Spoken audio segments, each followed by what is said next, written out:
So po kayo sa lahat po ng mga Cancer Angels, ito po ang inyong money, career, and timeless din po ito. Wow, okay, so start na po tayo agad. Unang-una, ito po yung bumungad sa atin, no? Abundance, ayan, sa mga Cancerian. Okay, ito na. Abundance, napakalinaw po and napakagandang mensahe.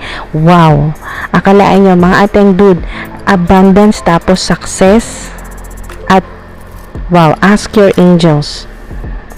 O nakikita ka dito ng mga angels o ng inyo pong mga ancestors na walang mintis, lagi kang humingi ng tulong sa mga angels, sa mga archangels, humingi ka ng gabay sa inyo pong trabaho, career, negosyo o creative project po ninyo.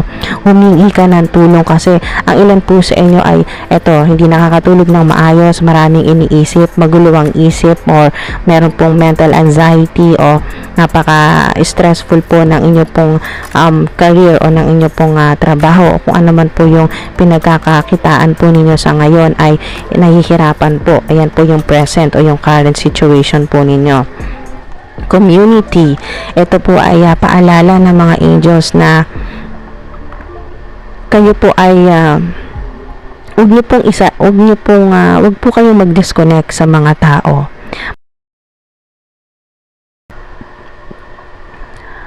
Wow. Guys, dito muna tayo mag-focus. Door to value. Guys, nagsisynchronize talaga. Tingnan nyo, unang-una, abundance. Tapos, door to value. May success po kayo. Napakalinaw ng mensahe po sa inyo ng divine, ng spirit realm, ng higher realm, ascended masters, ng universe. Kung hindi ka pa daw naniniwala na may abundance, onwards na po yan, tuloy-tuloy na po yan, timeless.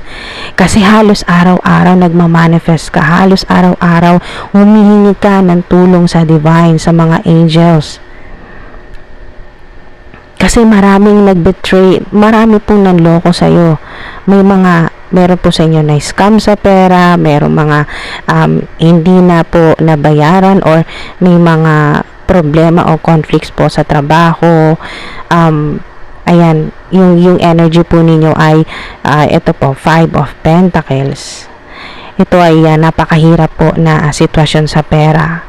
Yung napakalimitado po ng kung ano man po yung kinikita ninyo sa kasalukuyan, yung income po ninyo ay mas malaki pa po yung mga bayarin o yung mga gastusin kaysa sa kung magkano yung kinikita mo o yung revenue o yung salary o kung ano yung kinikita mo, magkano lang kinikita sa araw-araw. Yan po yung mga pang-araw, yung sa iba po na araw-araw po ang bigay ng sweldo. Yung mga arawan, arawan, kung ano man po yung trabaho po ninyo o kung kayo man po ay social media influencer, meron po dito na sa 8 of Cups, meron po sa inyo na umalis na talaga sa trabaho, maaring matagal na, umalis ka na sa trabaho o hindi ka na nag-sign ulit ng panibagong kontrata. Maaring sa iba ay kayo po ay OFW at bumalik ka na dito sa Pinas. Dito ka na lang talaga at kahit na alam mong limitado ang kikitain mo ay mas gusto mo dito na lang. Maring ang ilan po sa inyo ay OFW at gusto mo nang mag-resign o nag-resign na po ang ilan o hindi na po nag-renew ng kontrata. Sa iba naman po ay kayo po ay sinuwerte, ayan, at nagkaroon po ng malaking pera. Maari po ang ilan po sa inyo ay yun nga, hindi na nag-renew, umalis na po sa trabaho. Dahil meron po ditong 9 of Pentacles, ang marami po sa inyo maaring OFW pero kayo po ay marami pong naging conflict sa inyo pong trabaho. May mga hindi po totoo po sa inyo. Meron din pong nasa abroad ka man or nandito ka ay may mga partnership, business partnership po yan na meron pong mga hindi po naging successful na partnership. Yung nagkaroon po ng mga conflicts o pag-aaway-away po tungkol sa pera, hindi po nagkasundo sa agreement po ninyo, meron po talagang umuwi na lang dito o meron naman po sa iba na kayo po ay paalis na o umalis na po para magtrabaho sa ibang bansa. Ayan po.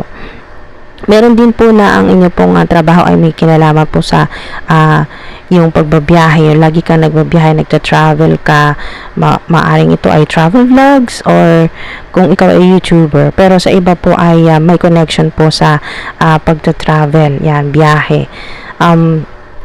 Meron pong ito po ay strength card. Yan.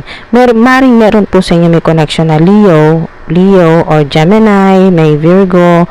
Ayan po. Maaring sila yung mga nagpahirap sa iyo o meron din pong Libra.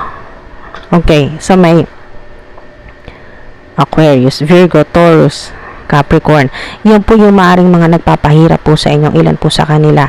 Pero meron din pong tumutulong sa iyo, maaring Gemini, Leo, meron din pong Aries, Pisces, Cancerian, meron din po. Alright, so maaring ang ilan po sa inyo may family business o meron po kayong matagal ng negosyo o ang iba po ay makakatanggap po ng itong 3 buwan na to. Sa loob ng 3 buwan na to ay magugulat ka, biglang yaman ng ilan, biglang yaman. Yung biglang nag-iba yung buhay mo. Biglang nakatanggap ka ng malaking pera o inheritance o bahay pinamana sa iyo o negosyo.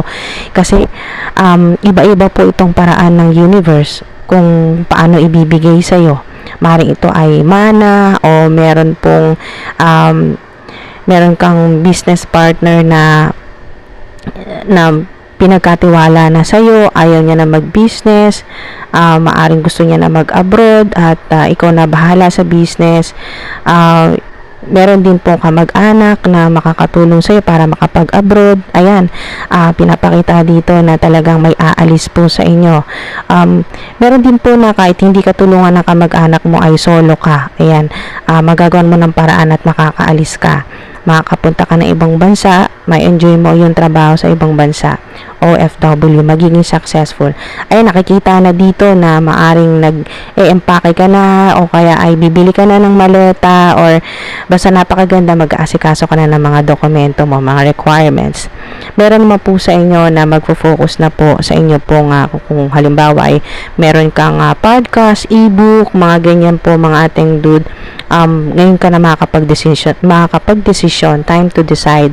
Maring sa iba ay time to decide na talagang aalis ka na ng trabaho, lilipat ka na sa ibang kumpanya o magpo-full time ka na sa iyong negosyo o online business man ito or kahit hindi po online business, maaring magfo-focus ka na sa negosyo ng inyong pamilya. Kung meron kayong shop, doon ka na talaga magpo-full time ka na. Sa iba naman ay pagod ka nang magtrabaho sa ibang bansa, gusto mo na talagang dito na lang sa Pinas at magnegosyo. Sa iba ay may mga bago kang idea na talagang magiging matagumpay. Desisyon na lang hinihintay, desisyon ka na talaga kasi talagang pinupush ka na ng universe at hindi mo matatakasan kung ano man itong nakatadhana sa iyo na good fortune. Good fortune ito kasi may mga karmic cycle na matatapos na. Mapuputol na yung connection mo sa mga bad karma ng mga ancestors. Kung baga, yung mga sa dati pang mga buhay, past lives ay may mga ganyan na mga laging may problema sa pera o sa trabaho ay mapuputol o matatapos na. Kaya napakaganda po at napakaswerte ng inyo pong magiging career o ng trabaho ng inyo pong tatahakin po na pwedeng bagong career talaga ito. Sa iba naman po ay marami pong kayo po ay marami pong naiinggit po sa inyo, maraming naninira sa inyo. Pwede rin po itong may mga gumagawa po sa inyo ng mga spell work o mga witchy, mga juju, kung ano man mga hocus focus o ano man ito na maaring gusto talaga na mahirapan ka. At ang problema dito kasi mga ating dude, wala kang ginagawang para gumante sa kanila, hindi mo sila ginagantihan. Ang problema dito, kahit na nakafocus ka talaga sa iyong money, finance, career, sa career advancement, na focus ka talaga sa iyong money, ay yung mga gumagawa sa iyo ng mga ganito, yung mga witchcraft or spell work, ay yung mga ancestors mo, yung mga spirit guides mo, mga angels, ang yung bang hindi naman sa nagpaparusa, pero yun nga, sila na yung gumagawa ng yung bang bad karma para sa kanila, kasi masaya ka sa buhay mo kung halimbawa sa iba ay self-employed o may sarili kang pinagkakaabalahan, may sarili kang negosyo, o meron kang social media, yung bang, kasi meron ditong nasa public eye ka dito sa community, multiple people, maraming nanonood sa'yo, maraming nakikinig sa'yo, o kung ano man itong ginagawa mo, I don't know, pero talagang sikat ka, or maraming sumusubaybay sa'yo. Hindi ko alam kung anong klaseng trabaho o profesyon, pero collective, para sa collective po ito. Kaya ano man po yung inyong pinagkakakitaan, hanap buhay, o profesyon, trabaho, o negosyo, ay talagang napakaraming talagang kompetisyon. Marami po tao na naiinis o naiinggit po sa inyo. Itong mga nagsasend po sa inyo ng mga spell work, o mga kung ano man itong mga hocus-pocus o juju, o mga black magic, para talagang mawala ka sa focus mo, para lagi kang stress, laging may anxiety, yung bang may stress ka talaga sa pera, o nandito yung takot mo na paano kung mawala yung creative project, o yung kung ano man itong ginagawa mo sa ngayon, o business partnership, lahat ng mga yung mga masasamang pwedeng mangyari ay talagang maari pong, yun nga, meron po talagang gumagawa sa inyo na, kasi naiinggit talaga yung energy dito po sa Seven of Swords. Tinitingnan, lagi kang sinusubaybayan, nakatingin ito lagi sa'yo, kung ano man yung ginagawa mo. Nagtataka siya, bakit ang dami nitong pera? Bakit sikat siya? Or bakit ang daming naniniwala sa kanya? Bakit, anong ginagawa niya? Gusto kong malaman. Ganyan yung mga iniisip nitong kung sino man itong gumagawa sa inyo. Naiinis, naiintriga po sa inyo. Bakit parang chillax ka lang, parang hindi ka nahihirapan, pero ang totoo, nahihirapan ka, marami kang pagsubok, maraming problema sa pera, pero talagang dinadala mo kasi ito ng alam niyo yun, swabe. Ayan, kaya naman yung mga manifestation po ninyo ay talagang mas lalong maganda po yung talagang mga nangyayari. Napakaganda, mas lalong marami pong mga angels na pumoprotekta sa iyo, pinoprotektahan ka po, kaya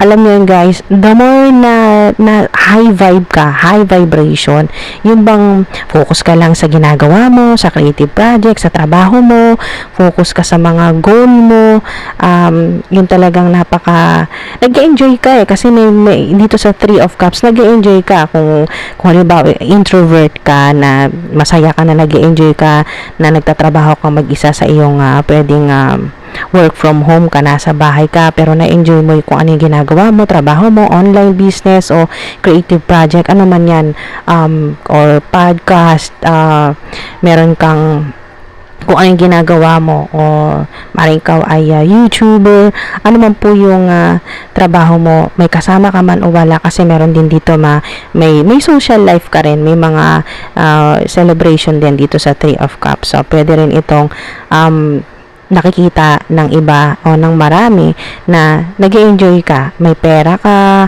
nakakabili ka ng mga gusto mo, nakakakain ka ng mga gusto mo, kung ano man yung, o nakakapunta ka sa kung saan mo man gustong pumunta, maganda yung business partnership, ang ganda ng Nine of Pentacles kasi nag-harvest ka na ng gold coins o nag-harvest ka ng, at hindi lang Nine of Pentacles, may Ten of Pentacles. Pwedeng ang iba po sa inyo ay makatanggap ng malaking mana o kaya ng bahay, ng negosyo, pamana or ano man ito, lupa. Basta guys, napakaganda, lalo na Wheel of Fortune. Ang swerte mo, sa'yo talaga yan. At talagang maganda kasi yung Six of Swords ay napakaraming toxic sa paligid mo. Ito, mga evil energy. Kung makikita nyo itong Six of Swords ay talagang puro mga mukhang halimaw, yung mga matatalim ang pangil, mga talagang mga evil energy. Ayan, o maaaring ito ay spell work, pero kung spell work man ito o kung ano mga black magic ay hindi nga tumatalab sa iyo kasi nga nag-enjoy ka, masaya ka sa buhay mo, work from home ka man o ano man trabaho mo, solo ka man o may mga business partner or merong mga nasa group ka nagtatrabaho o ano man ito, may sa community or may Three of Cups ay nakakapag-indulge o yun talagang na-enjoy mo yung pera mo.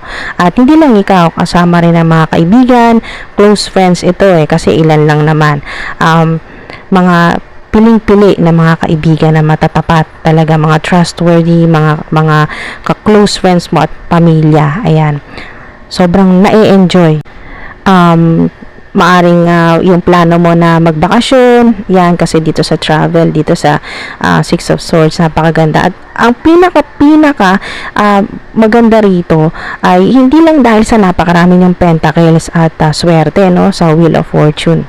Ito yung pinakamagandang mensahe talaga, napakamakapangyarihang mensahe na dapat antabayanan po talaga ninyo mga ating dude. Ito ay manifestation nga po ng marami po sa inyo.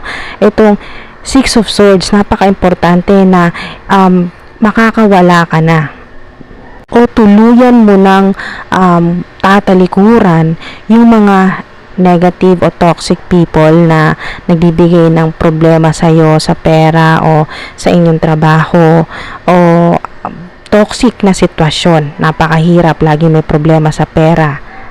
At napakaganda dahil high vibe ka ay hindi lang success, may door to value, may abundance. Wow, napakaganda at maraming makakatulong sa'yo dito sa community. Mga positive po ito, mga like-minded people na makakatulong sa inyo. Supporters, yung mga humahanga po sa inyo, yung mga minamahal po kayo at sinusubaybayan ka, sinusuportahan ka, sa every step of the way, sa lahat ng mga sa journey mo, sa career mo, napakaganda, marami pong pera. Swerte po. Talagang hindi lang doble na confirmation ito. Door to value, abundance, success, Ten of Pentacles, daming pera. Maganda rin yung mga partnership dito sa Two of Cups, business partnerships. Wow! Guys, napakasaya. Sobrang nakaka-excite na abangan yung ganito na mangyari na po ito sa inyo. Lahat ng mga Cancerian na magbubukas talaga at papasok ang maraming pera. Ang swerte po. Grabe, napakaswerte po.